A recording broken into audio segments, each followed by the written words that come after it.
Good afternoon. I'd like to welcome you to the May 9th Oklahoma City Planning Commission meeting and ask if you have pagers, cell phones, or other electronic devices, if you would silence those or turn them off, please. We would appreciate that. If you are not the applicant and you've come here to address us today, we have sign-up sheets. They look like this. They're on the table outside the chambers, and if you would complete one and hand it to our staff, we would be happy to hear you when the case is heard. With that, we'll look for approval of the April 25th minutes. We have a motion and a second to approve the minutes. Cast your votes, and the minutes are approved. Mr. Chairman, I can't second that. I wasn't here. Okay. Next. On continuance request, uncontested request for continuance, item 20, ABC 781, that has been continued until July the 18th. All the following items are continued until June the 13th. And these are item 25, PUD 1492, item 26, C6454, item 27, PUD 1483, item 28, C6444, and item 29, SPUD 710. Did anyone come today planning to address us on any of the items just read? Move the uncontested continue. Second. We have a motion and a second to approve the continuances. Cast your votes, and that's approved. On new request for continuance, the following items have been continued until May the 23rd. These are item 5, SPUD 714, item 9, PUD 1488, item 10, C6443, item 11, PC 10342, item 12, C6456, item 19, CE835, item 22, C6451, item 23, CE855 is continued until June the 13th, and item 24, PC 10340 is continued until May the 23rd. Same question again. Is anyone here today who came to address us on the items that Russell just read? Move the new request. Second. We have a motion and a second to approve the additional continuances. Cast your votes, and those are approved. Are there any continuance requests from the public today? Consent docket, Russell? 3 items on consent docket today. Item 1, CE854. This is a street closing. Item 2 is C6459, and item 3, C6460. These are both final plats. Again, same question. Anyone to address us on items 1, 2, or 3 on our agenda today? We roll the items into the consent docket. Second. We have a motion and a second to approve the consent docket. Cast your votes, and that's approved. On items requiring separate vote, item 4 is V11-5803. This is an application by Huffman Construction requesting a variance to the subdivision regs regarding issuance of a certificate of occupancy at 11325 Marbella Drive in the Rio de Bella Edition, Section 2. No one has signed up, and it's a variance. Move variance. Second. We have a motion and a second to approve the variance. Cast your votes. And that's approved. Item 5 has been continued. Item 6 is SPUD 715. This is an application by Jason Poos to rezone 40 Northwest 144th Circle from SPUD 336 to SPUD 715, Ward 7. Is the applicant here?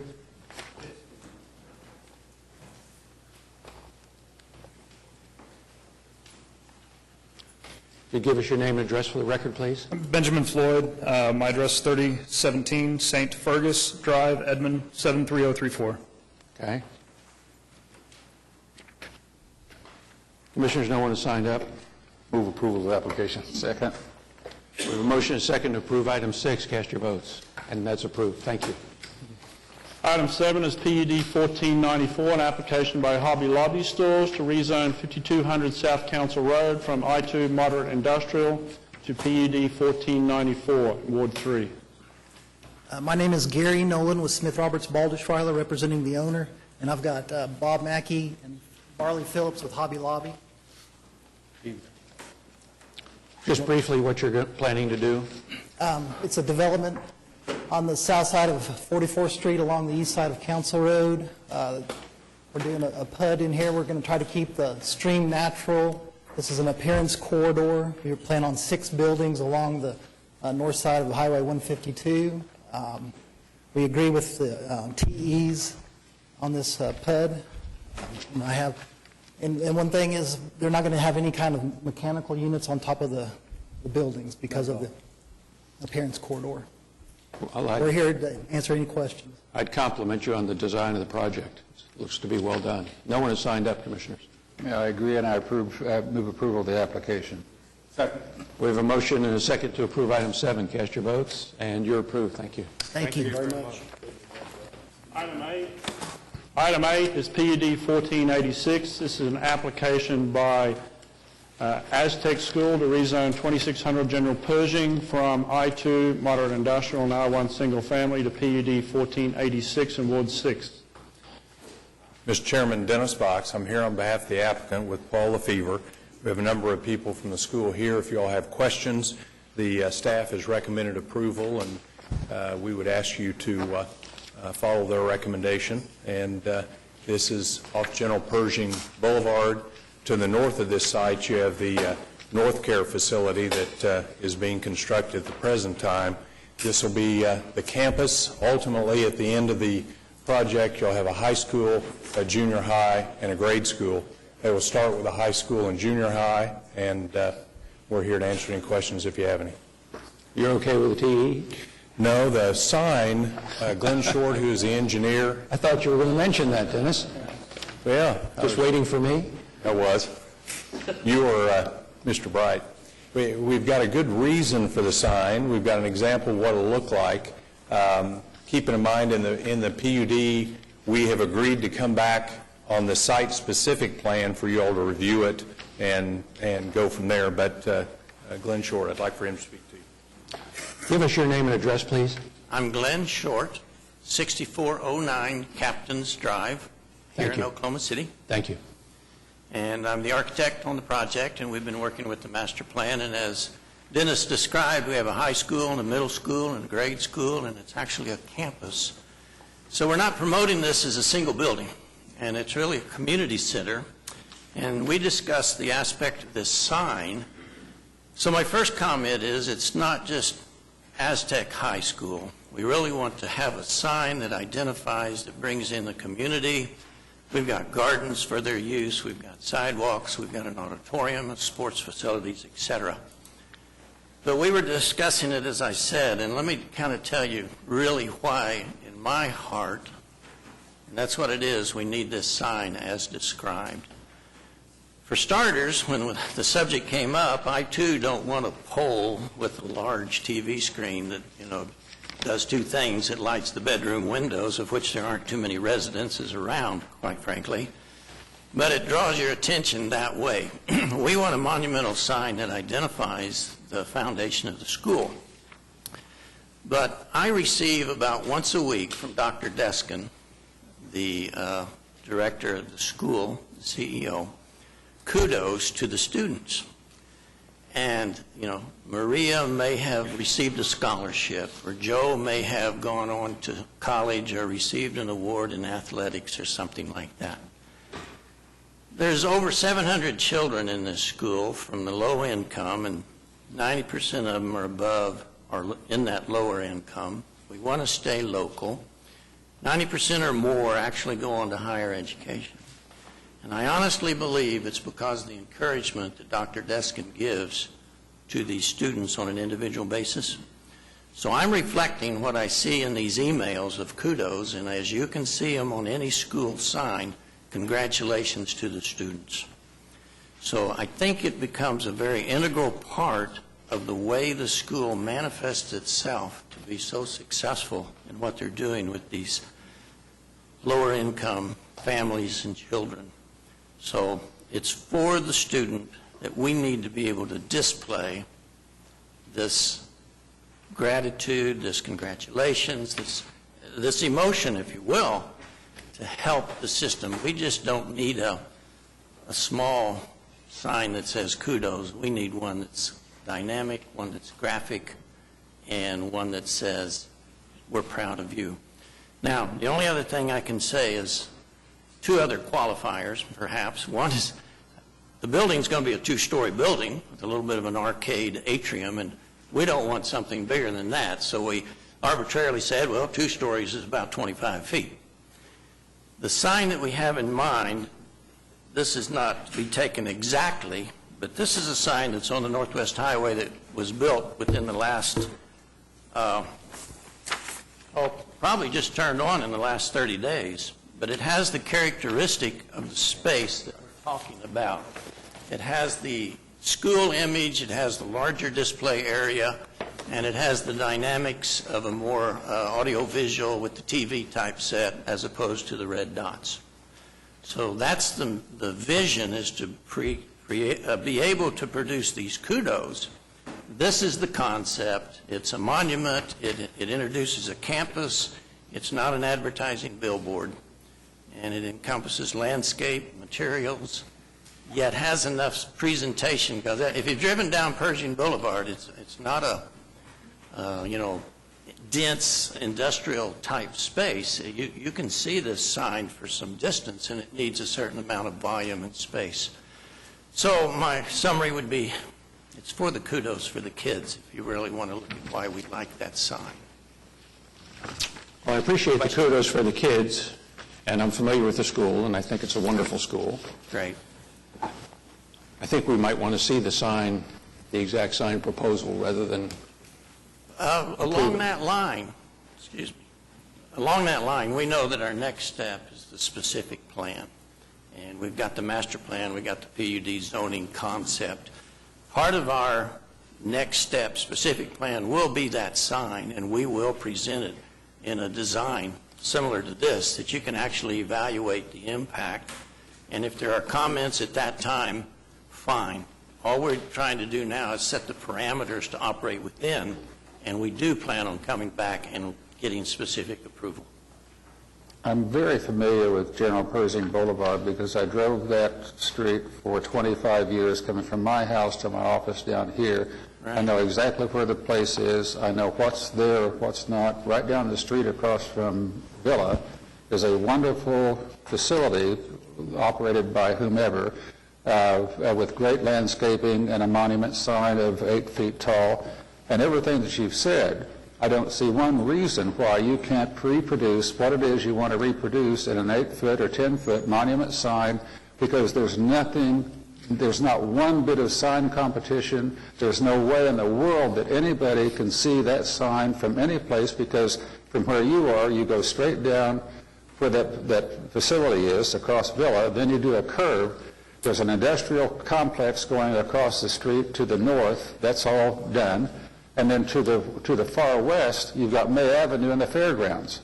There's nobody that needs to see anything 20 feet tall, flashing, whatever. You can reproduce what you want to do with a very tasteful 8-foot sign that you can say whatever you want to on it, but no flashing, no nothing. And that's really, I don't see any reason to have this sign in that place, because there's no competition at all.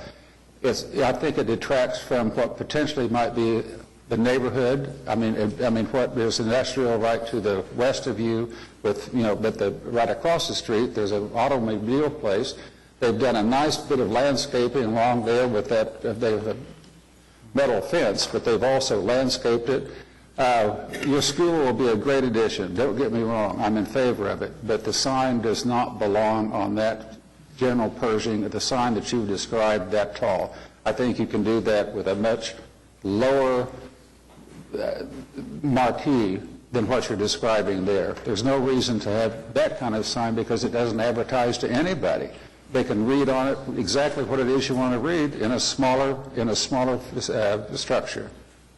Well, you've defined it quite well in the sense that there's not any other signs there. And that's part of why I'm saying if there aren't signs there, it needs to be massive enough to fill that street. And just a small sign introducing a campus, if it's just a high school sign, maybe okay, but we're trying to communicate it's a campus and there's a large volume of space down that street, just as you've described. And maybe it's not going to be 25 feet tall. I'm not in favor of height, but it does need to have enough mass to fill that area and let the To make students it see wide. it. You know, It could be wider, yeah. I mean, just instead of this, do this. Yeah, You know, that would give it the mass. But truly, I have loved that. I have loved General Pershing Boulevard because the landscaping along the canal, what's there, somebody put a lot of effort in putting nice trees in that place. I mean, it really, it's a secret way to go downtown and to get out of downtown to go to the fairgrounds, and you put up a big, giant, 20-foot flashing sign. That doesn't belong in that area. The school, perfect. But that sign does not belong. I can't support that at all. Well, no, we have put in the PUD that we've got to come back for your approval in regard to this sign, just like we do on the individual buildings. I understand where you're coming from in regard to the height, but we don't want to do an 8-foot sign because then we're going to have the reader portion of this sign where it can be damaged by anybody walking up and down General Pershing Boulevard. So it's got to have at least enough height where we get the LED portion away from any possible conflict with people. So Regarding that light, We can't hear you without the microphone. oh, thank you, sorry. Regarding the light and the actual display of the sign itself, the dynamics of the TV set, if you will, in the description that we've set, we've tried to set the boundaries for the monument, and I think that's where this height and width comes in. But the actual graphic display, I believe, is defined as a 10 by 15 foot area, of which no more than 50% would be the TV. So you're really not talking a TV that's big like we see on some of these single poles, but you're seeing a display that's, maybe this high. I understand, but, Okay, but, I didn't know if you but did you've that. got a massive, that picture that you just sent around, that's a massive, giant, big, huge thing that detracts from the landscaping that's in existence there, that somebody spent a bunch of money years ago doing really nice trees along that canal, really, and the automobile place across across General Pershing on the north, across from Villa, they planted nice trees all along, and that facility just right across Villa, they have a nice little monument sign. What you're describing is incompatible, in my opinion, with that area. So I won't vote in favor Okay. of that. Well, that's fine. This sign is only about 12, 15 feet tall. I should have stood in the picture. If I may, Give a scale. I think, look, you're not going to get approval of a 25-foot by 15-foot sign. I can count to 5. So perhaps we should move this along in some way. I drove General Pershing today. I agree with everything Bob said. I don't think 25 feet in height and 15 feet in width is appropriate for the area. So, what do you recommend? Aesthetically, we need to move on. I think we put the sign discussion off for another day if you want to go forward. I mean, we want to go forward with your application. Right. How about if we go forward with the application, we'll amend our PUD document to say that we will put a sign that must be approved when we come back for our site-specific plan by this planning commission. And we won't put the height and width on it because you all have already indicated that's an issue, but we'll have, at that time, a graphic example and then show you how it fits in. And that's my point. When you come back, Mr. Fox, if you would bring us the specific sign you want, that we can see it. That would be acceptable. The point that was just made, perhaps we can, this sign is 12 feet tall, perhaps we can live with a 12-foot. But we need to see what we're approving. Right. Okay. I think that's a beautiful sign, but 25 by 15 is... The other, there's another question, operating level. You'll have to, you're talking about an LED sign, there's operating levels 1, 2, 3. Dennis, you know that. Yes, sir. You've not told us that. So just when you come back, tell us what it is you want. Okay. The other thing is, are you planning a sidewalk along General Pershing? You're going to put a sidewalk on General Pershing? On the other one, I'll be glad to bring you a drawing with details and rendering on the sign. That's what we do. We'll do that. That's fine. With respect to the sidewalk, we have a sidewalk internal to the system that goes I understand around. that. And my recommendation would be no on General Pershing for 2 reasons. One is, well, just a minute. One is we don't have a connector to go to. We I don't have a understand street that system. too, but you're fronting a school, a campus, a school campus. Right, and I don't really prefer that we have parents dropping off these children at Pershing. We'd rather have them circulate in, drop off, and then the students can enter in the designated area with the security that we've got. I understand that too, but I Okay. can also see parents dropping them off, whether there's grass or a sidewalk there, because it's easier on mom. She Well, can that just keep very well going. could be, but And I that think was our biggest The question. kids will be safer if there's a sidewalk there, is my thought. Well, our goal was to get them inside. I so we're understand. not I'm just, subject to danger of the practically road. speaking, you're not going to get them all inside, is my point. I'm sorry? I say practically speaking, you're not going to get them all inside as you want, just because people are going to be in a hurry. It's the way they do it. We understand the sidewalk policy, so we will comply with whatever that policy is, and we'll come back with a sign that you can see the actual dimensions and how it relates to the buildings in General Okay. Pershing. We can do this. All right. A motion? I move approval of the application with the deletion of the sign issue, the thing coming back, and also with the intact TE about the sidewalk along General Pershing. Second. I think we're reserving the sign for approval Right. at the specific plan. Exactly, right. With not agreeing to this 25 by 15. Right. Yeah, right. Okay, we have a motion and a second as condition. Cast your votes, and it's approved. Thank you all very much. Items 9 through 12 have been continued. Item 13 is PUD 1493, an application by Sunset Hills to rezone 15701 North Rockwell from AA agricultural to PUD 1493 in Ward 8. Good afternoon. Kendall Dillon with Crafton Toll, representing the applicant. I also have the applicant, Anthony Merzai, with me today, in case you have any questions of him. This is a subject tract is located on the west side of Rockwell, approximately a half mile north of 150th Street. It's approximately 71.5 acres. Your comprehensive plan does include this area to be in the urban growth area. And I think if you look at our application, it's obviously a PUD. We have a single tract, which we're asking for a base zoning of R1. If you look at how the area out there is developing, you'll see that all the way around us is single-family residential as well as multifamily. There's duplex. There's several preliminary plats that have recently been approved in this area. There's Falling Springs to the south. There's the existing Sonador addition immediately, which is straight R1 zoning to the east of us, as well as Montague, Deer Creek Village, Deer Creek Park, Wind Chase, and several of those. So in regards to our specific PUD, the only variance request that we're asking for in the PUD would be for on-street parking, and we have limited that to only being eligible in front of common areas, and also that the parking itself would be on the private side. But if you look at that issue, we feel like that it reduces the amount of paving, which allows more green space and those sort of things, and just makes good practical sense all the way around.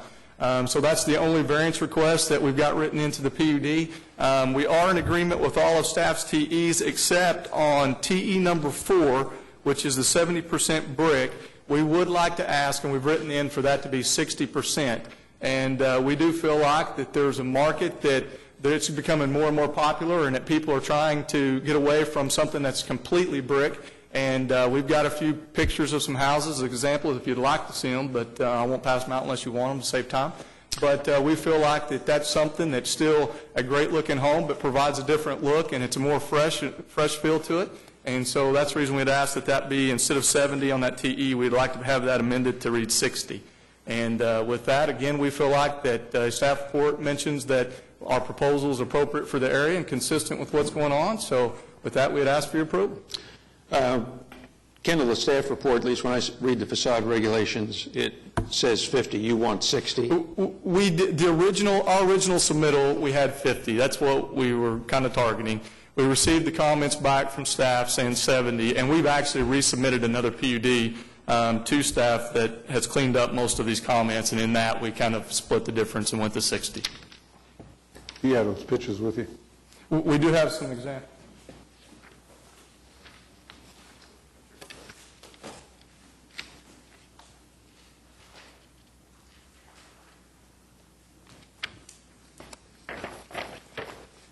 And those, I apologize, those are actually photographs, and you can tell I'm not a very good photographer. So, but that'll give you a general idea of the concept to which I think we're looking at for this development. And you'll see that, you know, at least in our opinion, it's a great-looking product. That clapboard is that aluminum siding you're going to put up there? I mean, is that what you propose above the bricks, or? No, I think, I don't know about no aluminum siding. It's just What standard. is the material? What would the material be? Well, what we would live with, or would like, is just the standard that we agree to on all of the PUDs, which instead of 30, it'd be 40% wood, cement, board, and those products. I don't mind that at all. Are you going to? There's a lot of difference between what the standard language is all of those and EFS and some other things stuck in there. Hardy board is one thing. Wood, vinyl, aluminum, all that are other things. That's why I ask. Sure. We're willing to eliminate that to 40% cement, board, and wood. 40% other than... We'll eliminate stucco, those other items, vinyl, nothing along that line, but leave the ability to have 60% as a minimum for the brick, rock, or stone, and then no more than 40% of cement, board, or wood. Kendall, do you think these buildings meet that 60% requirement? Yes, those are probably a little bit under the 60, but they're pretty close. I think that's what we're trying to target. So you're going to do a bungalow style? I mean, it's kind of what I'm looking at here. That's what's the plan. intent, yes. Could we hold that to hardy board for that siding? Because the problem with the wood, even though unless you use cedar or redwood, in 5 or 10 years, every 3 years, you got to repaint that stuff. Hardy board or the cementous board, it holds the paint for 9, 10 years. So it keeps the product going, cuts down on the ongoing maintenance. Sure, but again, I mean, I understand that, but we still would like to be able to utilize some wood. Just because, and keep in mind too that... I'm talking about the major siding part. I'm not talking about your trim and stuff like that. Right. I mean, we still want to be, if you're asking us to just eliminate wood altogether, I don't know that we can do that. You know, now, I'm not to confuse it or get it, but we could limit the amount of wood to 30%, but a combination of the wood and cement board up to 40%. But if you look at this application, immediately across the street we have straight R1. We have R1, there's 240 acres just to the west of us. And so what we're doing is coming in, we are offering a PUD so that there's an architectural standard. And again, in most PUDs, and every one of them that we've seen approved recently, it's been 70% granted, but it's still been 30% of these other materials. So we're today saying, hey, here's a picture of a concept we'd like to do. We're asking to reduce that brick amount a little bit. And we're also, in addition to that, eliminating the stucco and these other items, no vinyl siding or anything like that. So with that being, we just feel like that we've got a great concept, we want to have the flexibility to go do it, and we may need some wood. So that's the reason we'd like to say 60% minimum brick, rock, or stone, and again, 40%, and we'll limit it to wood or the cement board.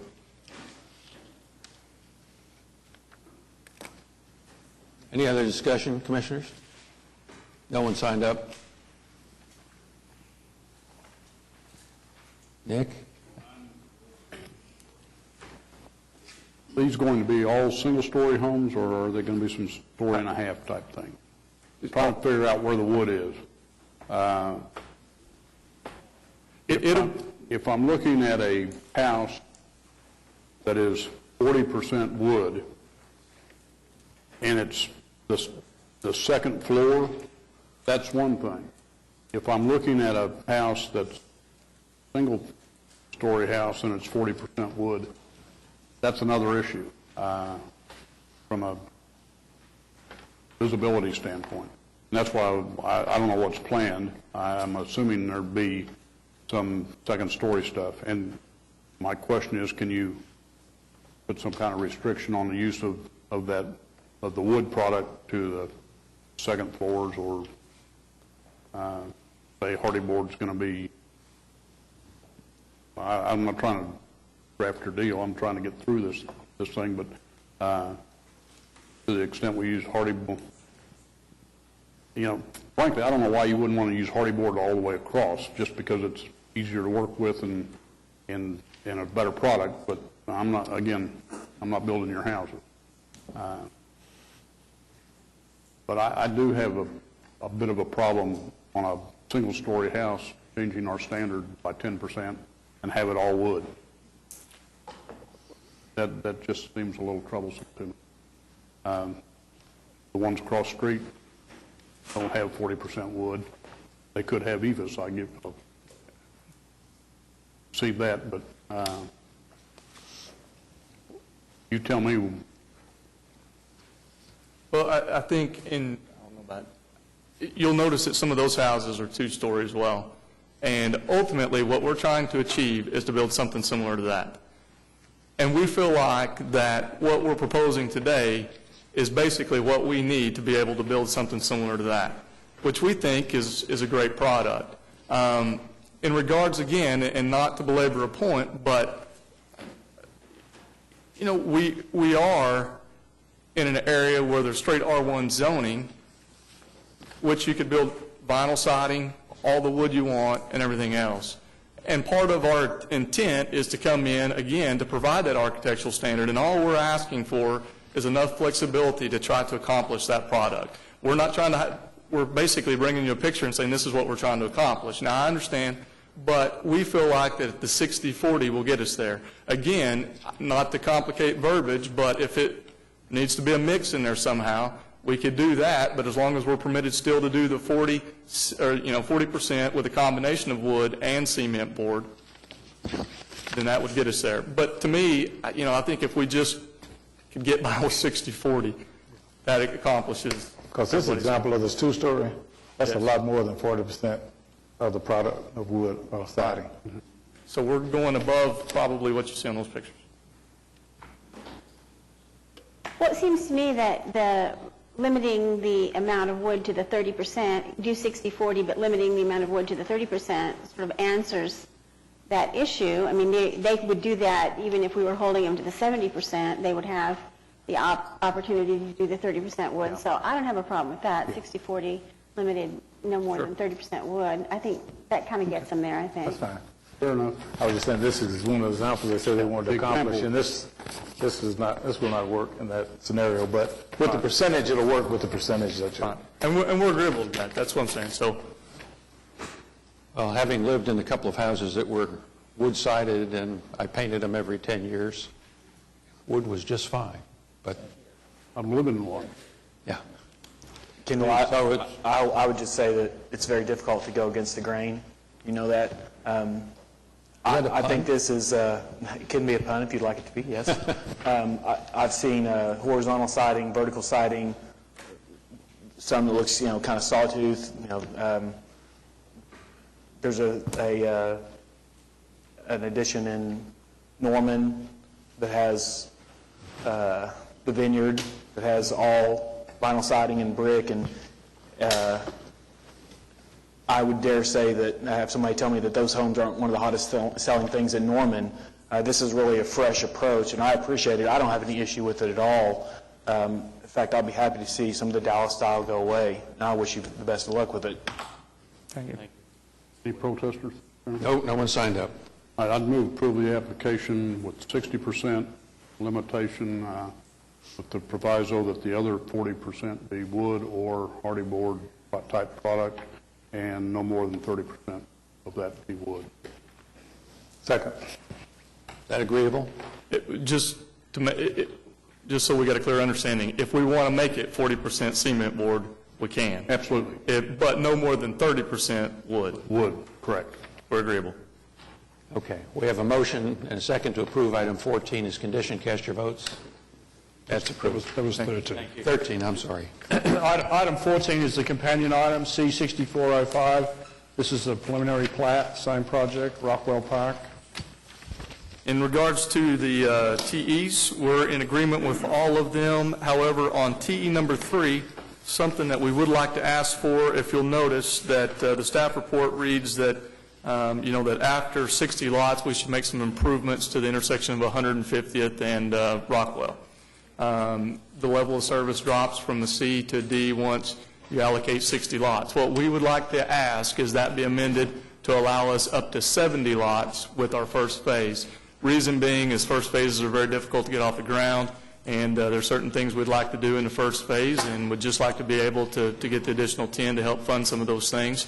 And then with the agreement that after that we'll make the improvements to the intersection. And one other thing that I might add, whether it needs to be amended in the TE or a public record, at some point I think we've talked about this, the traffic policy and how we're going about it. And what we do want to make sure is if at some point along the road, before us today and getting to the final plat, if there's ever a policy or some sort of agreement that makes the traffic issue equitable to all developers, we would like to be able still to participate in that policy and not necessarily have to improve that intersection, if that makes sense. So if sometime between now and the final plat, if a policy is stricken that makes it fair across the board, whether that's you write a check for your percentage of traffic, if that's eligible, we want to participate in that as opposed to us bearing the 100% cost of that intersection. Kendall, would you like to tell us, you mentioned there are some other things you'd like to do on the front end. Would you like to enumerate what those are? Yes, one of the things we'd like to do, we do plan on putting the pool and a bathhouse in with our first phase. So obviously in order to do that, that's more additional upfront cost associated in getting it off the ground. Plus you have obviously maintenance and all of those sort of things that, so the more lots we can have to collect fees and dues, the better off we are. So. Kendall, let's... Mr. Chairman, any protest? No, but I've got a comment, and it's about design. Two things. You've got your common area sort of off in one end. It looks to me like you could design this a little bit differently and centralize your common area so it was more readily accessible to people. And you've also, if I understand the rendering I'm looking at, you've got your spud to the south and do someone else's common area rather than connecting with. Correct. Well, if you look at, and to the south, we'll work with Brian Kuhn, I think, as the engineer on that. We'll work with the developer to the south as to where that stub needs to be, but their approved preliminary plat does not have a street stub. However, staff is requiring that we put one there. So we've shown it there. We think that it's a location that works for us. It also would give them ability as they proceed on to the west to still connect to it. But again, we'll work with them, but staff's recommend that we provide that street stub. So that's the reason we're showing it. And it appears that street stub to the south is going into their commons area? Well, they're evidently going to, if you recall, and I don't know if staff can correct me on this, but I think they're going to come back with a new preliminary plat, is my understanding. It may not be right, but I think they're coming back with a new preliminary plat, and at that point, there will be a requirement for them, obviously, to have the stub, and I'm not exactly privy to all the details of that, but that's my understanding.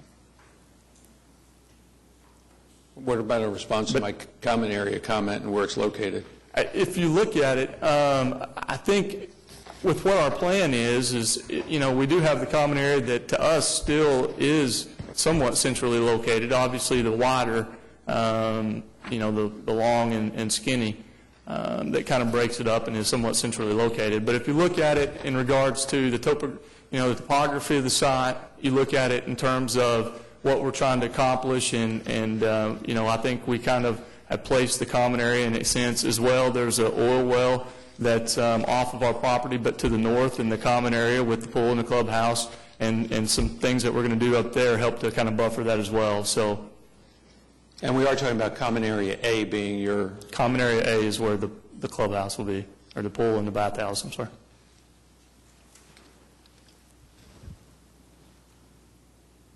Well, we got as many lots in there as we could get. Thank you.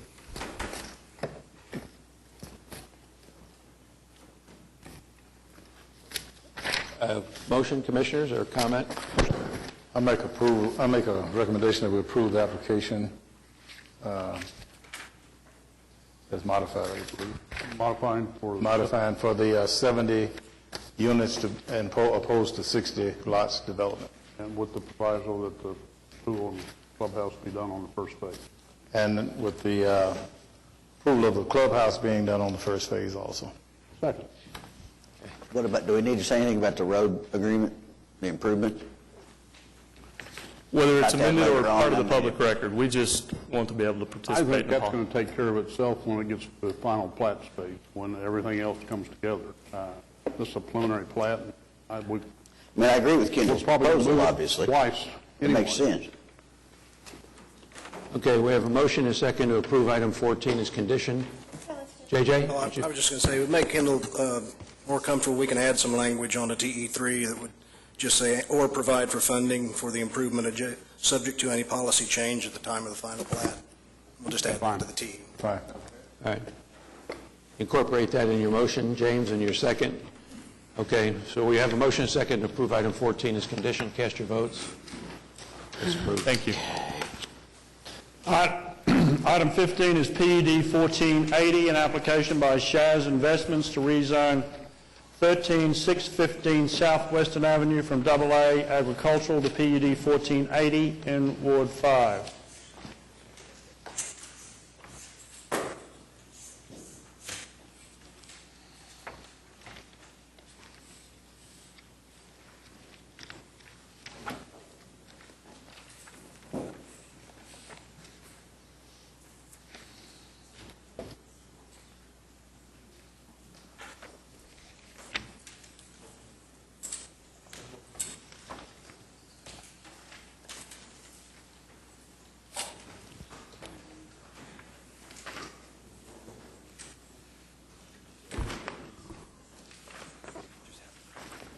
Good afternoon, David Box, 522 Colcord Drive, here on behalf of the applicant. Also with me is Sean Rieger and Chris Anderson and Todd Butler.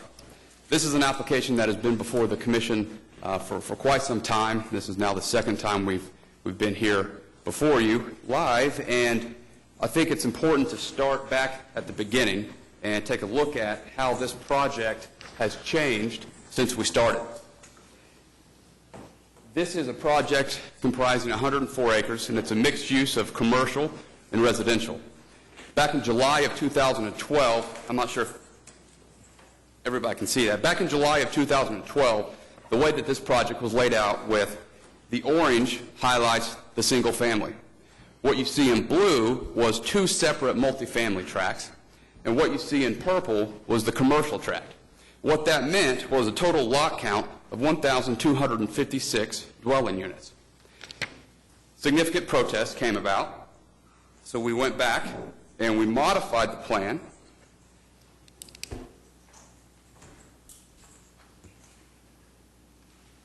by taking out a portion of the multifamily.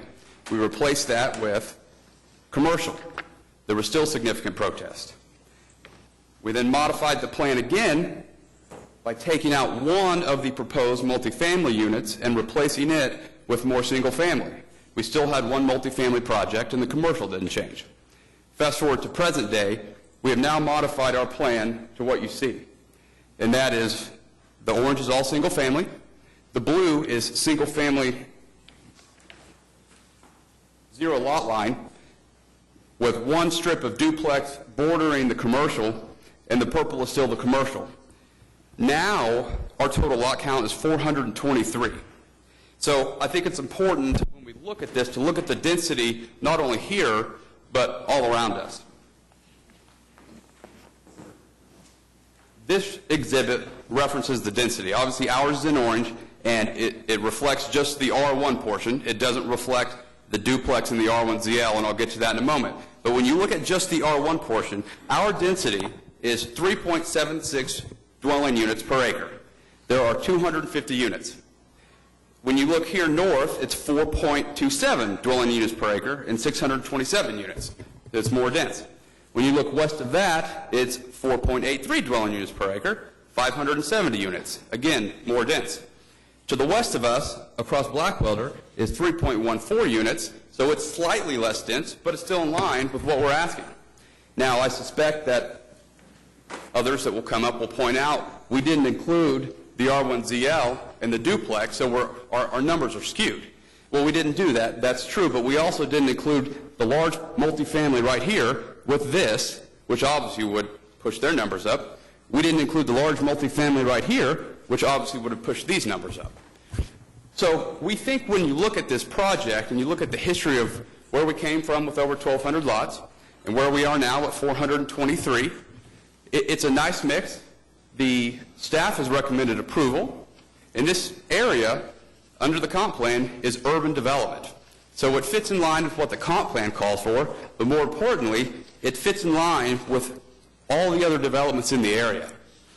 Now, at the last hearing, one of the issues with the staff report was access to Blackwelder. We did delete our access to Blackwelder, so we no longer access to the west. It was our hope and intent by doing that, the protesters that are west of Blackwelder, our development would no longer impact them.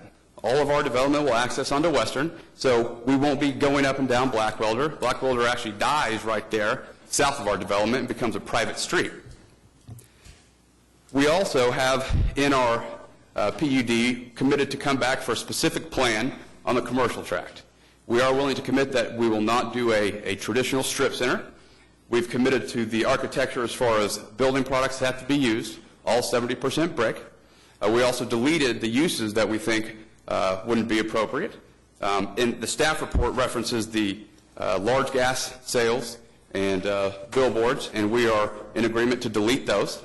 So what we have now is an application that has changed significantly over the last 10 months, and it's one that has dropped its density by more than half. It's one that, when you look at this area in total, fits in. Now, there are a handful of TEs I'd like to address.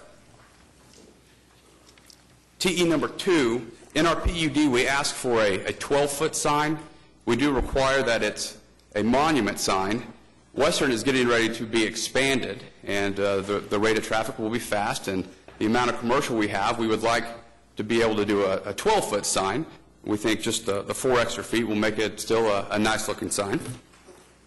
Number 7 asks for lots along the south boundary to be 1 acre.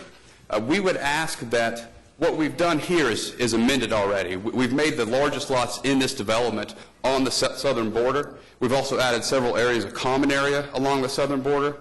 If we had 1 acre lots in there, we don't think it would flow with the neighborhood. So what we would ask for is what you see here, and those are slightly under a half acre, but they are the larger lots in the development. Finally, TE number 9 is a traffic issue, and Todd Butler is here, and I'm going to ask that he address this commission. But the improvements noted in the staff report aren't required per the traffic study until 138th Street is built. 138th Street is what I call the grand entrance into this. It's the street that splits the commercial tract, and we're in agreement with that. And Mr. Butler has spoke to traffic staff, and I believe they agree as well, but I'll let him address that. So with that, I'll answer any questions or turn it over to Mr. Rieger or Mr. Anderson. David, one real quick question. Staff report indicates on TE1 non-accessory signs are being deleted. But originally this application had, and one of the unfavorable conditions still listed in our staff report is an LED billboard is proposed within the PUD, and I believe that was to be an accessory type billboard. You've taken that out. Is that correct? And that is addressed in TE4, and we're in agreement with TE4 as well.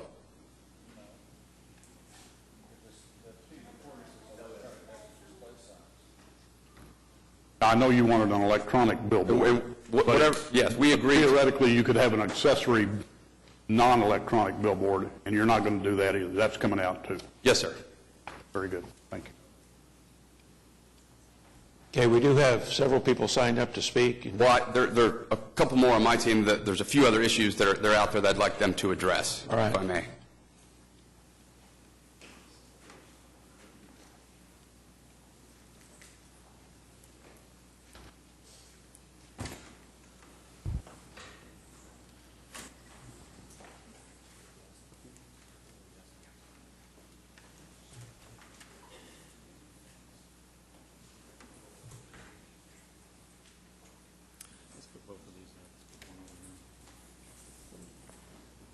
Now, we're talking about zoning at this point, right? We're not, If you'd like us to wait that... if we're talking, I don't want to talk about the plat Okay, yet. we'll hold off on this.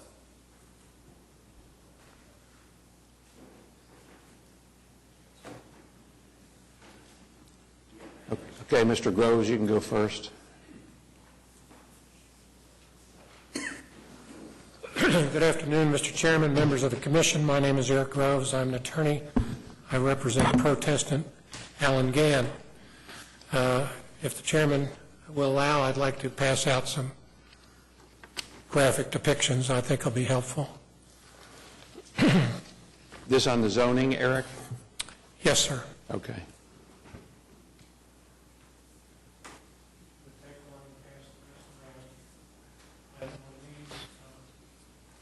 Fortunately, we didn't make enough of these. Mrs. Randall, I hope she'll understand. I think we have enough of the rest of the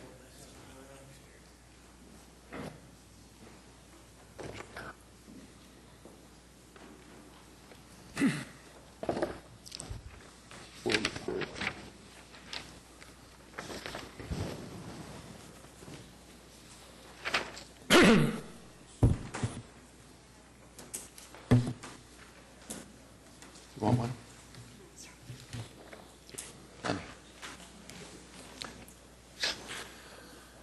Mr. Chairman, members of the Commission, the aerial photo you see has superimposed upon it the property lines of other lots within the area. If you look at the north, by the way, is on the side where the distance is smaller between the proposed PUD and the border. The proposed PUD is outlined in blue. The lots in Tuscany, which is to the immediate northwest, are outlined in orange. My client's land to the immediate west is outlined in orange. This gives the Commission an opportunity to see reality from the air. The neighborhood to the northwest of this section is Calistoga. I do not represent Calistoga or Tuscany. Also, there are protestants to the immediate east of this on the other side of Western. The second document, the black and white document, is a compilation that we prepared from the land records in Cleveland County. As you know, this property is located in Cleveland County. Each of these is a quarter section. Is it a quarter section or section? Quarter section. What we did was take the land records from Cleveland County for these quarter sections and compile them into this document. This document, taken along with the other document, give the Commission an on-the-ground view of what lot sizes are in this area. Having said that, let's begin at the beginning. We protest the PUD. We're going to protest the plat, but we'll just stick to the PUD for right now. We do not object to the concept that there should be commercial along Western. We don't have an issue with that. How it's designed is another matter. We do not object to the idea of residential zoning in this area. The design of the residential zoning is another matter. Its density and its lot size are another matter. But generally speaking, we think R1 is appropriate. We think there should be commercial along Western. Now, I say that with one caveat. Mr. Box mentioned that the allowable uses in the commercial tract had been diminished, but I think he's only taken out a couple of uses. If you were to look at the PUD design statement or the staff report and see what is allowed commercially in Tract 1, it's just about everything goes. But we'll come back to that. At the beginning, we would not be here today if we did not have a state statute that authorized municipalities to zone land by PUD. It's found at Title 11, 43-110 et sec. If cities decide to zone by PUD and use discretion in doing so, they must adopt ordinances which assure compatibility with adjacent uses of land. That's not just my client's position. That's not just a good argument. It's what the statute says. The city ordinance that allows us to zone by PUD in Oklahoma City, found at section 59-14100, says that the PUD must assure compatibility with first, adjoining, and second, proximate properties. Now, I take that to mean that adjacent properties are those which directly abut the proposed PUD, as you can see from the aerial. Proximate properties, I take that to mean other properties nearby, which may not directly adjoin the PUD, but which are close. The language in our ordinance doesn't say we should make a best effort to do compatibility. We must assure it. And the word assure has a meaning for me. That means promise. It means a commitment to compatibility. The ordinance says there must be a continuity of function and design, and it must be unified. That's what a PUD is. There is no unity here. There's no flow. There's no connectivity between the residential and commercial for people who might want to walk there. And as we're going to see in a minute, the assurance of compatibility is not here, because this is such a stark contrast with everything that is here. Our ordinance also says the developer should provide amenities, because this is an important justification for development and for city approval. There are none here. There are some lots shaded in or designated common areas. The applicant tells you nothing about what will happen on those common areas. Are they to be recreational or what? The least a developer could do, it seems to me, is find a location for a pool and a clubhouse, which to me seems to be the minimum that people who want to buy homes expect. There's not appropriate buffering between this and adjoining developments, and there's no promise to make the buffering appropriate. The ordinance provides there should be guarantees and assurances for maintenance of common open space, for recreational areas, which there are none, or other features. There are no such covenants as we see it now. We don't know of anything that's been filed, none have been presented. The comprehensive plan does indeed characterize this as an urban growth area. Now, at the same time, the comprehensive plan and our ordinances urge compatibility. So what should the commission and the council do when faced with an area such as this? Big lots with homes on them. It's not just AA, there's people who live here. And all of a sudden, along comes and look at Tuscany, which is the immediate northwest. Look at those lot sizes. Along comes a developer who says, this is an urban growth area, and that gives me the right to build homes which are clearly incompatible with everything around them. Now, I think I know what the answer is. It's a balance. We have to strike a balance between the idea that this is urban growth on the one hand, and the idea that we have to have compatibility on the other. When that balance is reached, then we can do something. But it has not been reached here. Not even close. Our PUD ordinance also says that the PUD must maximize unique physical features. There's no provision for that here. If you look at the photograph, look how much wooded area there is in this PUD. They're going to take down most of those trees. Just think what a lovely development this could be if it were well designed. You could take advantage of these trees. You could have your commercial. You could have pedestrian contact with the commercial. This is just a sardine can. You know, there's nothing interesting or inviting or unique about this development. And it aggravates me because I don't think that's where this city wants to go.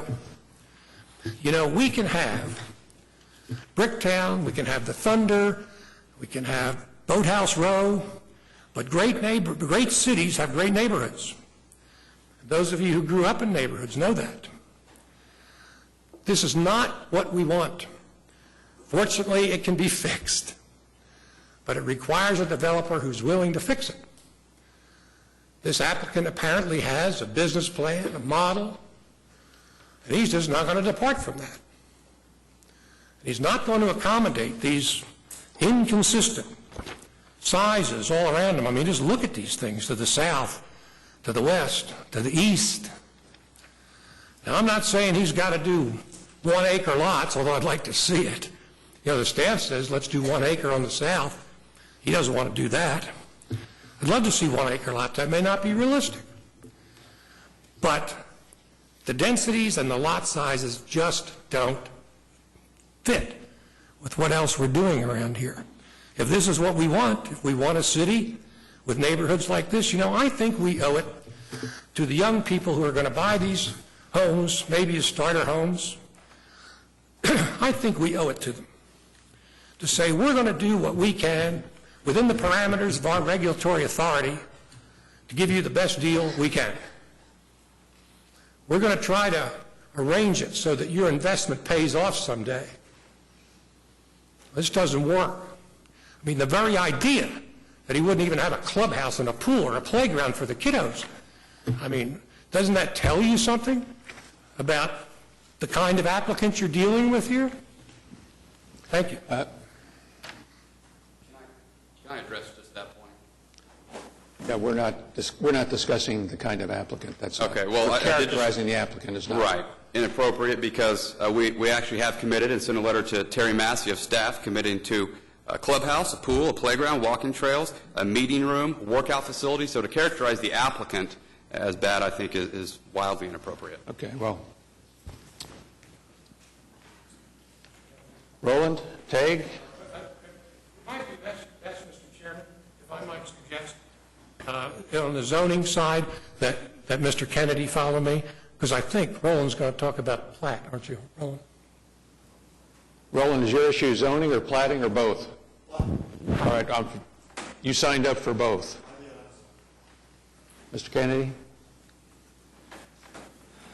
David Kennedy, 1601 Northwest Expressway. I am here on behalf of the Calistoga Crossing neighborhood, which is to the northwest of this property, and also on behalf of Orr Family Farm. And I will not try to be overly repetitive because Eric covered a lot of density issues that need to be talked about. But I did want to throw at you another visual aid that you might want to take a peek at.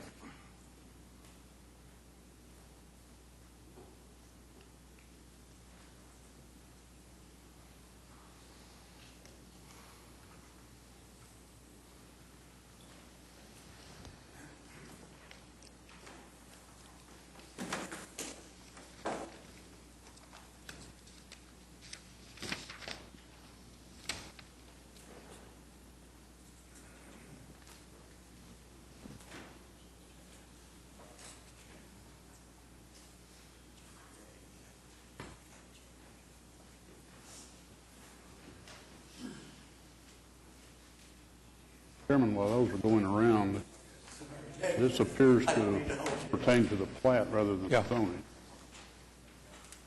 Okay, that's a copy of the plat, and on it I have designated those lots that are 55 feet in width or less. But your issue is density and compatibility and not the plat, right? Correct. Not addressing platting issues. Okay. The application we have is for 423 lots. 117 of those are R1 zero lot line, which would result in 40-foot by 110 foot lots or 0.1 acre lots. We got 56 R2, which are 30 feet in width, which result in lots that are 0.08 of an acre. And then we've got 124 minimum-sized R1 lots, which are 55 feet by 110, which is 6,050 feet or 50 feet above the absolute minimum permitted. So essentially, we got 297 out of their 423 units, or 70.21%, which are really at the minimum size that you can have either an R1, R2, or zero lot line home. Okay, well, we'll get your density point, so okay, we're with you. So, looking at the map that Eric gave you from the county assessors, the aerial photo, the densest neighborhood shown on that map, south of 134th Street, is Calistoga. Those are 0.23 to 0.25 acre lots. I'm not going to try to say that there isn't higher density across the street. With the Greenbrier neighborhood, you have a bunch of 60-foot, a bunch of 65-foot, a bunch of 70-foot lots. If that's the kind of neighborhood we want to replicate here, then, you should consider approval of this application. I don't hope that that's not what you want to replicate here. But everything surrounding involves kind of the following issues. The Tuscany neighborhood to the absolute northwest, which abuts, has homes that average an acre and a half. The stuff to the south has 29 ownerships in 160 acres, or averaging a little bit over 5 acres per ownership. 72% of all the lots in Palermo are smaller than the smallest lot in Greenbrier. And 95% of these Palermo R1 lots are smaller than anything in Calistoga. The other issue that our clients are really concerned about is, what's our site-proof screening going to consist of? They want a wall around this development, whatever it ends up being, because that is consistent with what is going up and down 134th Street as you go to the west. All the new subdivisions have a wall around them. I don't think this applicant should get away with something of a lesser nature than that. And then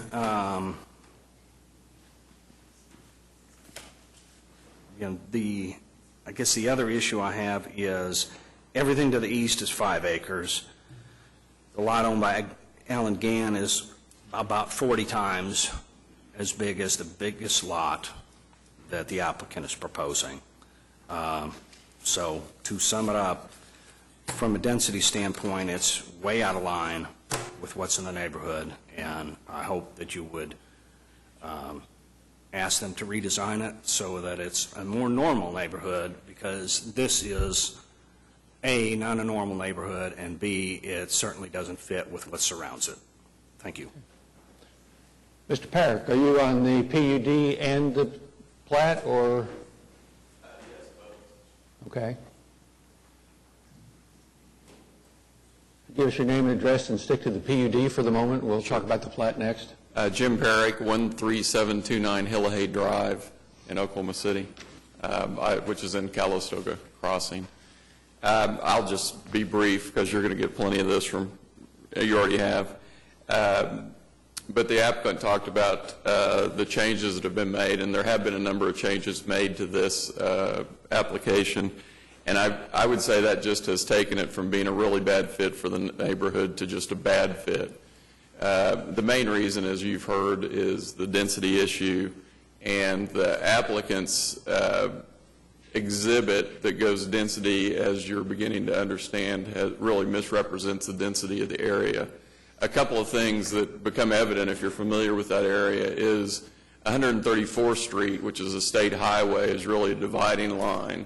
And I would argue that what's north of there is really irrelevant, because the area south of there has a much different nature and character than the area north of there. it has a history of being large lots, large neighborhoods, acreages, and while the applicant may argue that over time that will be converted to something else, I don't think that's true. There's a history of development in that area that is centered on large acreages and houses and horse farms that just kind of fit and that area. And so I don't think the future development necessarily is going to go to small tract-style homes. The last thing I'd really say on the PUD side of it is, PUDs are designed to make neighborhoods better. This PUD doesn't, and I would urge you to deny the application. Thank you. Robert Alanis, if I've pronounced that correctly? Alanis, okay. I'll try to cut down what I had to say because... You don't need to repeat what we've heard. So right. So I'm going to parse it a little bit. My name is Robert Alanis. I live in Calistoga Crossing, 1416 136th Street. I'm speaking on behalf of our neighborhood, not only our neighborhood, but the other neighborhoods around us, Vintage Farms, and which is across 134th from us, but also expressed opposition, and the residents on Western and Blackwelder and Tuscany, and we've all been meeting, and we've had several meetings. All of which have been in opposition to all the plans we've seen. And so throughout, trying to parse through some of this that wasting your time. Anyway, I'm going to read a little bit, so be patient with me. So one of the biggest points is this plan contains lots the size of which approximately 8 to 10 of which could fit in an existing lot, not 100 feet, 200 feet from those lots. It seems just very irresponsible. It's not representative of the surrounding neighborhoods, and that's the kind of density that we're concerned with. And also, we took the time in our neighborhood in Calistoga to do I know there's a petition for homes that are within 300 feet or whatever. Not all of our homes are within that. So we took the time to do our own petition with near 95% participation in opposition of this, and I'd like to also offer that up. So, give it to our staff. We'll take that. Thank you. Other than that, my neighbors expressed what I had to say, so that's it. Thank you. I think I got everyone who signed up on the PUD. Did I not?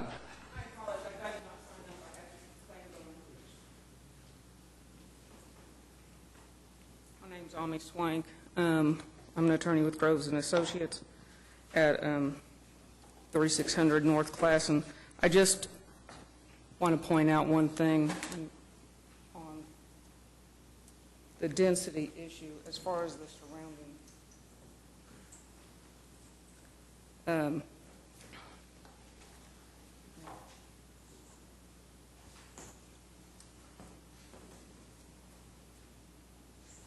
guess my first question is, can you all see the numbers? No? No. Okay. Too far away, too small.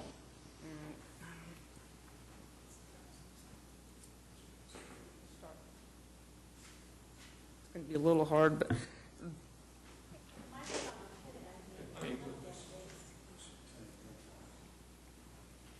Well, but I want them to be able to see it, and I apologize. I didn't really think this was going to necessarily come up. This is Calistoga, and it's currently showing a density of 3.1 units. You end up with that density if you don't take into account the area that was dedicated to R1 but was left as an open area. When you take that into account, I apologize, the density drops to 2.21 units per acre, as opposed to the shown 3.14 units per acre, and there's actually 69.5 4 acres dedicated to R1 as opposed to 49, which is shown. When you're in this block, this is actually 2 additions. This upper level is Greenbrier. Greenbrier was a, actually stretches. This whole thing is Greenbrier, and Greenbrier was a strict R1 development. I apologize, I can't tell you the density of that development. It was set up in about 20 different sections. If you'd like to know the various lot sizes, I could go over that with you. The lower part here is Vintage Farms. So as opposed to this green thing having a overall density of the 3.37 that's shown, Vintage Farms actually has a density of 2.4. And again, that happens when you take into account the open area that was left in the PUD. If you just simply look at the area that is the houses are on, that's how you come up with the higher density. This is Tuscany, and it's actually a density of, on average, 1 house for every acre and a half.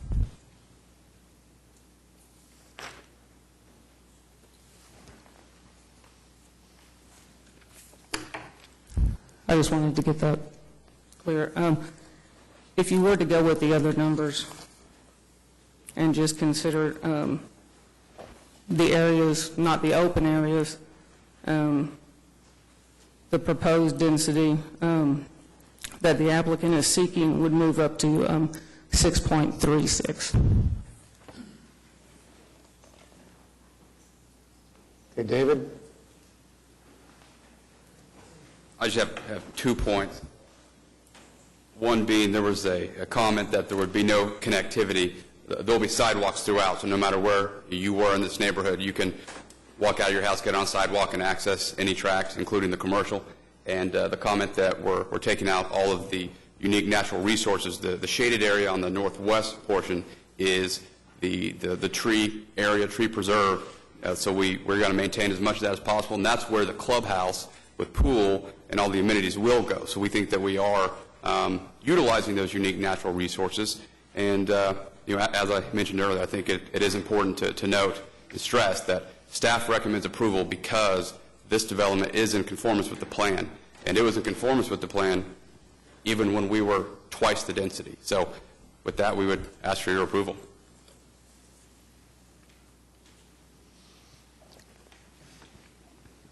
Discussion, David, Commissioners? I've got a question. David, on this, have you seen this? Yes, sir.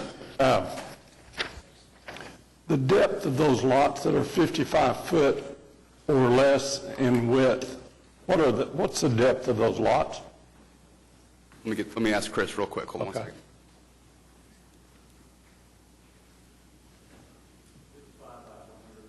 $55 by 110. On the ones that are 55 and less, what size house are you going to put on those? Are you referring to the R1ZL product? About what? You know what? Around 1,500. There's a couple different products, but around 1,500, and they're all brick product.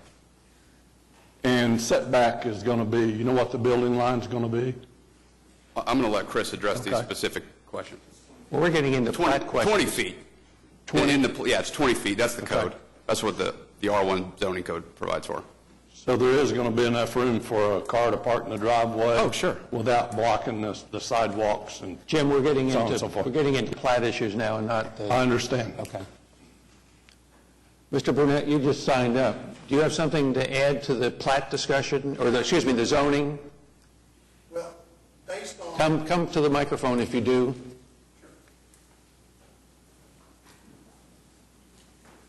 And give us your name and address for the record. My name is Pat Brunette. I live at 13720 Calistoga Drive. Actually, I'm the closest in the Calistoga neighborhood. I'm right at the corner there. I heard the comment that gray area that he's pointed to that has all the trees is going to be, the area is going to put the swimming pool and the clubhouse. That happens to be in a 100-year flood zone, as some of these other homes are at. So I'm not sure how that is, that the PUD would allow that to be built in that. So you can't build in the 100-year flood zone. That's a given. So they would have to work. Right. Well, the statement was made. That's where it would go. Right. And so I happen to know where those. I understand why. And so I wanted to point that out. Okay. Thank you.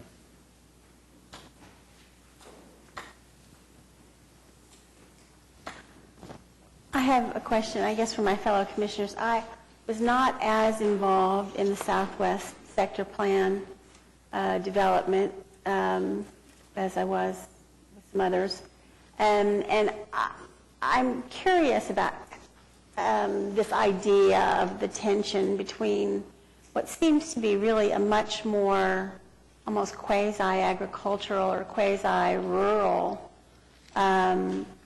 area south of 134th here, and I guess the difference of opinion about whether that's likely to change anytime in the near future, and why this property was designated for urban growth, and whether we really mean that. I mean, if this really is, property that is designated for urban growth, and we want to see that happen here, then, there may be some difference of opinion about how much density is too much density, but it certainly makes it a question of kind of apples and oranges. There's not much point in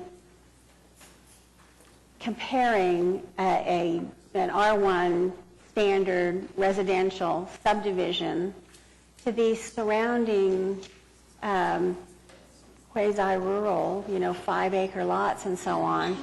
And I guess I'd like to hear from the other commissioners sort of about, and with those who are more familiar with this area than I am, about how they see that developing over time, and whether we're ready to just, open the floodgates and let full-blown residential development start occurring with every application that comes in, because I'm sure there are plenty of people lined up at the door ready to go.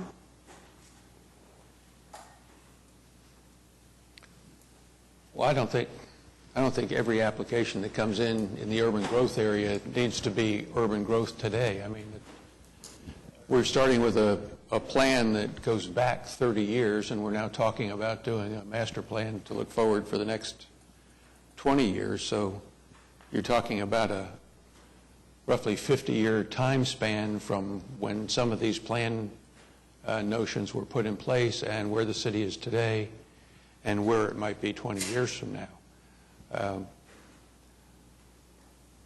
I think reasonable compatibility is a significant question, and it is one of the things that the PUD ordinance addresses specifically. And I think that plays in just like the master plan does when we look at something like this. So we have to weigh it and see what seems to be a reasonable outcome. Nick? Example of that, Mr. Chairman, the application heard immediately before this one has one little strip of residential next to it, and the rest of it's surrounded by AA. We didn't seem to have a compatibility problem there because we know that's the direction it's going.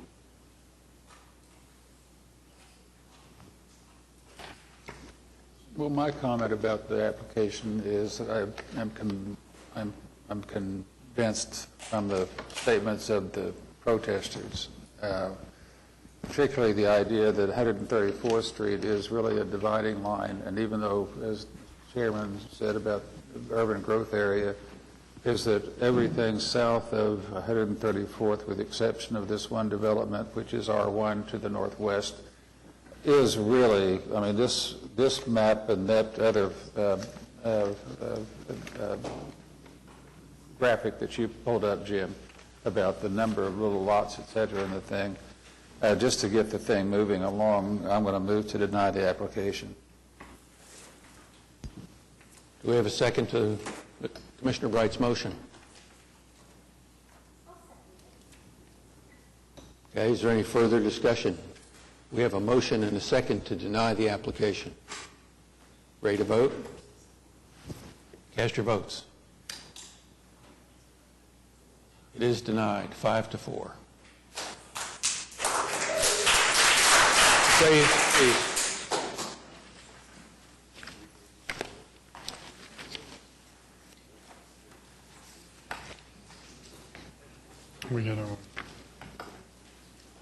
Item 16. Item 16 is a preliminary plat with the... Defer that till after council would be my recommendation. Motion. How long, David? 2 months? 2 months. That would be June, July, to our July meeting? July 18. Okay, I have a motion and a second to continue item 16 to July 18th. Cast your votes. James? Okay, it's continued. Thank you.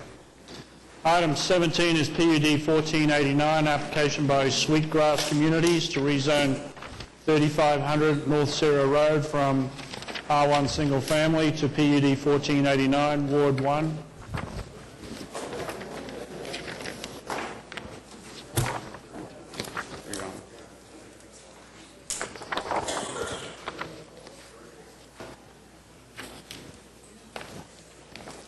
Had a lot of protesters there, didn't it?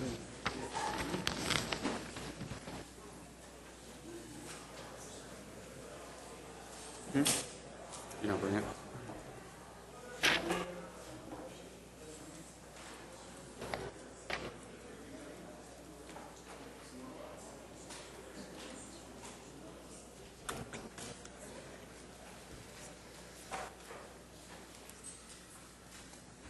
Good afternoon, David Box, 522 Colcord Drive, here on behalf of the applicant.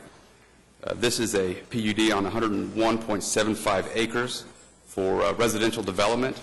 This is a bit unique in that we are coming in with residential development that has some density, but it's a much less dense product than the preliminary plat that was previously approved. Previously, there was 450 lots. We've dropped our density to 405 lots.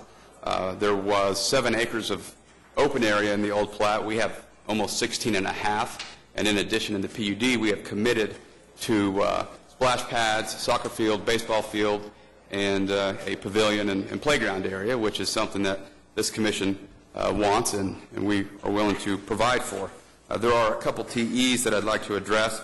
One discusses parking within the right-of-way. We do want to make clear we intend to maneuver in the right-of-way, but we are fine with not parking. That is a safety issue around the clubhouse and amenities with kids and being able to reverse and have a protected reverse. We would like to request the ability to have a model home accessory parking lot for a temporary amount of time while they're selling and developing the lots. I believe the model home is permitted within R1, but I think the accessory parking lot is a conditional use, so we would like that for a temporary time while they're building and selling. And the code's a little confusing on setbacks, so I want to make clear it's our intention to have a 20-foot setback in this development. With that, staff recommends approval, and I'm here to answer any questions, as well as Chris Anderson and Todd Butler. David, say what you said again about maneuvering in the right-of-way but not parking in the right-of-way. Yeah, so if you look at, well, Chris? Originally, we had parking within the right-of-way, and we've pushed that so it's no longer in the right-of-way, but it requires you to back out and maneuver and then go. So that's what we'd ask for, and I believe Chris has spoke to traffic staff, and they're fine with that. David, while Chris is coming up, or I guess we're fine. I don't care if he can come if he wants. I think Jan's got her question answered. Yeah. We talked earlier about the the smaller lots in Tract 2, and given that those are smaller than the R1 standard, what's Why? Yeah, here's our concept on that. Immediately north of Track 2 is a development of duplexes, and we have the turnpike to the east. So it's our intention to step down from the R2 with an R1ZL. But what it means in reality is we'll have a smaller lot, but we intend to cover the lot, and that's one of the variances in the PUD is we want 68% lot coverage with our home. So the home will be a larger home than you would expect on a R1ZL lot. So smaller lot, bigger home on there. And that product has just started to take off because people don't want to mow their lawn. They want more house, less lawn. Well, I don't know. I mean, obviously it was a concern to me because I called and we spoke earlier today. So,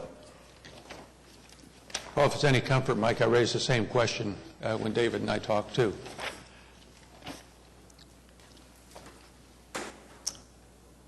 but it's not R1ZL. It's not, no. It's just smaller lots that allow the bigger home because the larger lots up against the turnpike and the duplex, they don't think will work. They think this is more compatible stepping down, and it allows them to have, the more open space, and the density is less than where we were at.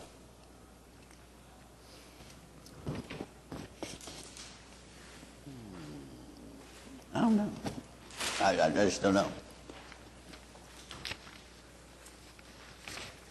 We just, like I said, we think that decreasing the density more than doubling our open space is certainly a reasonable and a better product for the city than if we went in and developed 450 with no open space without a commitment to splash pads and playgrounds and baseball fields and soccer fields and things of that nature that will make this a good community. And we've put it in a centralized location so that it's equally accessible to everybody within the development. We feel like we've met the goals and the policies of the commission and planning staff. We would ask for your approval. Now, the traffic impact analysis deficiencies have been addressed, have they? Yes, they were addressed a couple weeks ago, but Mr. Butler is here to discuss traffic if anybody has any questions. JJ, that's your understanding? Okay, thank you. David, yes, sir. What is your average lot width? I didn't see that.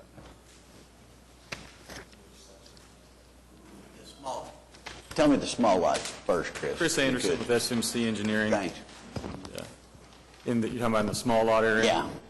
Yes. Yeah, those are about 51 by 110 square feet, or linear feet.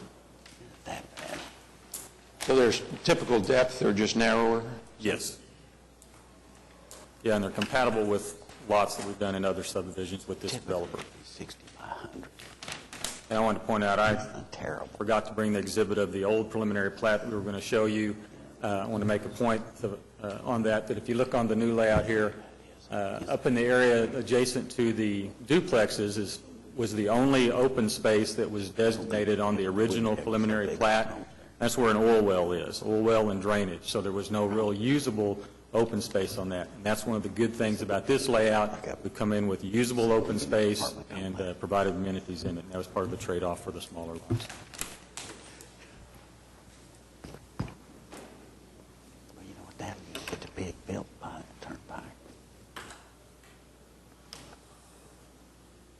Any other comments, discussion, commissioners?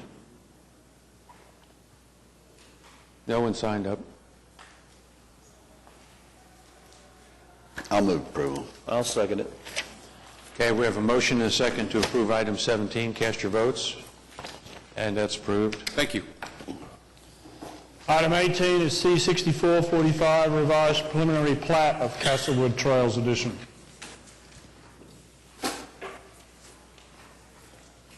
David Vox, 522 Colcord Drive, here on behalf of the applicant. This is the plat of the PUD that the commission just heard. You agree with all the T's? Mr. Anderson's going to address the TEs. Okay. That means, David, you agree and he may not? The engineers are the smart ones, so.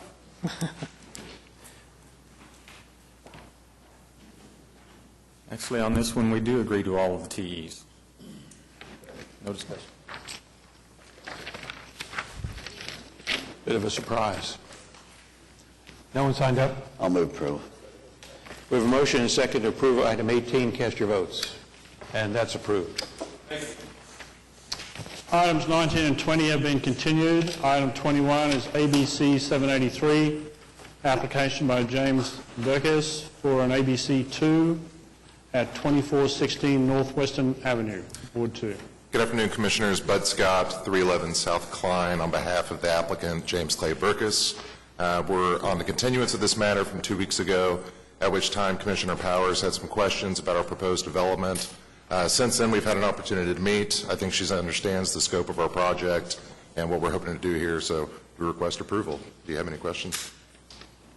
Janice, you're going to move approval? I will move approval.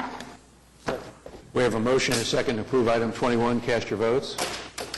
And you're approved. Thank you. Thank you. And good luck. Remainder of items on the regular docket have all been continued. Planning Commission committees? Commission members? I have a couple of things, Mr. Chairman. Okay.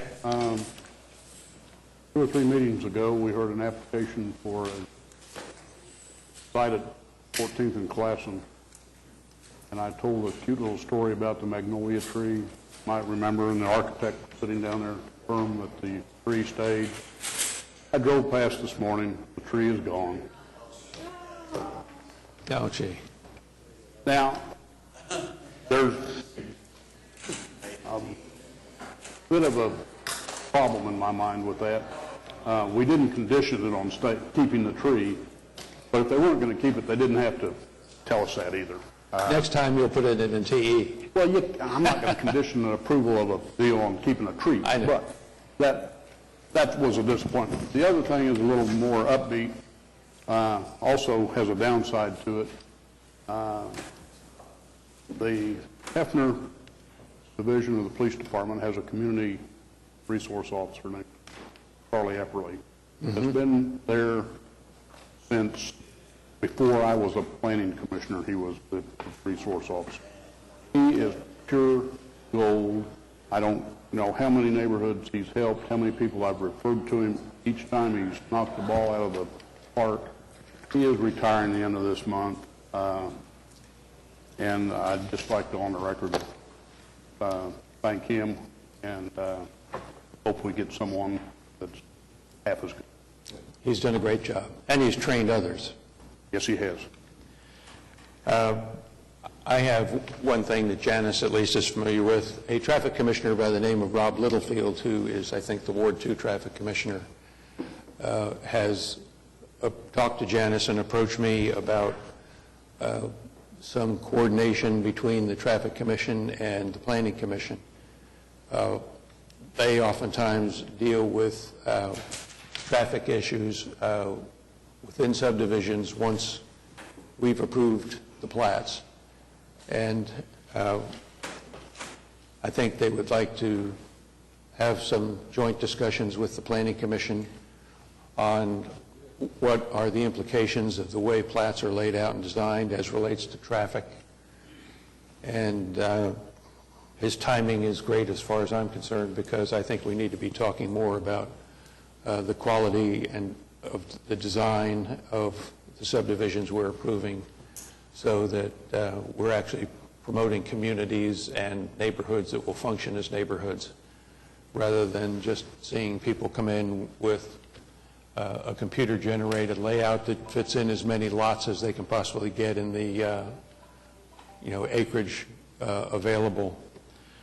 So I'm really trying to get a sense of the interest of the rest of you commissioners as to whether that is something you'd like to engage in. Yes. Yes. Okay. Matter of fact, some time ago, Mr. Chairman, we had an email that was circulating to that effect. Yes. I thought we had all pretty much weighed in on it at that time. Well, that's probably the case. It sort of got put off a little bit because Rob Littlefield was out of town, and then I just got back on Saturday, so we're now in a position where we can try and set something up, including staff. So I will proceed with that. Any other Planning Commission issues? Commissioner comments? Planning Department, Russell? Actually, I do have a comment. I've talked to you a couple of times before, just sort of in passing, about the Western Avenue improvements that are under consideration. Blair Humphreys and his group from OU have been commissioned to apply the concepts of placemaking to the commercial corridor between 41st and 46th or 7th. 430 at the museum. That process is, proceeding along. We had what was our last, I gather, public input on the 26th of April. I'm hoping it won't actually be the last public input, but that remains to be seen. There's going to be a briefing in early June for the department heads and so on. I really would like to see either staff or Blair and his group, or both, come and talk to us about all that. For those of you who attended the placemaking symposium down at OU, you're a little bit familiar with all those concepts. It was a fascinating symposium, and there are a number of places around the city that are certainly ripe for this kind of application. This is not the only application in Ward 2 that's being considered, but I'm a little uneasy with the idea of it sort of proceeding off on its own path, separate and apart from Planning Commission and our function. I think we ought to be clued into that kind of stuff and sort of know what's going on and maybe actually have something to say about it. I don't know. So I would like to see that happen. That process is moving along, and it's moving along faster than I really realized that it was going to, and I don't know how many more opportunities there will be for that between now and the time decisions get made. So I'd sort of like to request that, I guess, of our staff, and through them, Blair and his staff, if need be, to come and show us what it's all about. Russell? Janice, I believe Councilman Shadid will be organizing a meeting in the near future in that respect. A public meeting or Public meeting. Okay, that'd be great. And that is to garner opinion and from the community and determine direction, next steps on where to go with that. I wouldn't necessarily consider that to be separate and apart from, I guess I do consider that to be separate and apart from what I'm talking about here, though. I would like for the Planning Commission to be kind of clued into that process. I heard that, and I will, all right. We haven't done such an exercise for a while because we're at full capacity on everything else. But that one was a sort of outlying development. We would like to do a lot more of that as we move forward with implementation of the comprehensive plan. The plan is really going to call for that level of service out there. Whether I have the capacity to do it or not and the resources is going to be another matter. That's the intent. Well, and last I saw Blair, he was, willing to show up anytime, any place and give a presentation. So maybe we, ask him to do that rather than, tax the staff further. So. Yeah.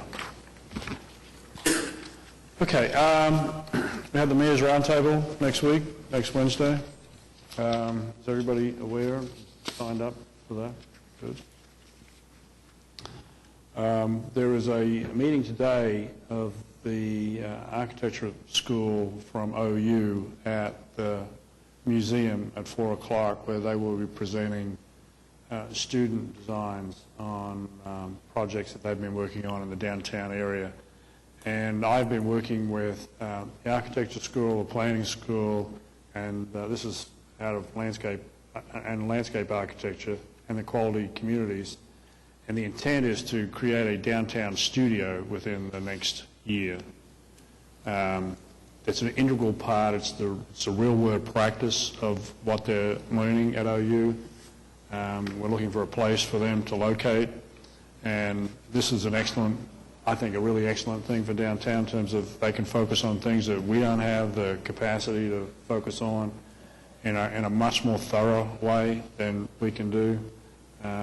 With some of the changes in leadership down at OU, we've got a much stronger working relationship now, so it's all headed in a really good direction. It's good for them, it's good for us, and if you have the time, go to the museum at 4 o'clock. And I think it's in the mezzanine, if you go in the theater entrance, yes. It's the mezzanine, it's the second level. Yeah, but where you're going for the movie theater part of the museum. A lot of good thought process that goes into this. I have not seen it myself yet. And then on the last council meeting of the month, we do anticipate we will have the consultant to assist us in the final development of the Plan OKC will be on that agenda.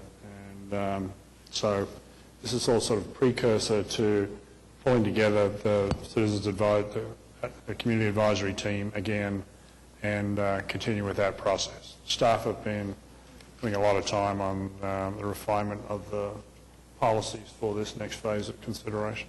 So that should happen in